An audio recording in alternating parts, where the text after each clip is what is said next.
mà lên rank stress mình nè cho mà lên vẽ overdrive này mau cooldown skill tapi 3 second đi mà plate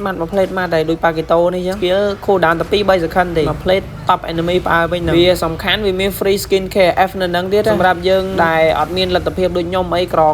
ត់មានលុយដាក់យក skin care F ចឹងនេះមកមើលវគ្គនេះដោយសារតែទី1វា cooldown skill plate មក plate ទេហើយទី2គេ free skin care F ដល់ឲ្យលេងយើងអត់មានលទ្ធភាព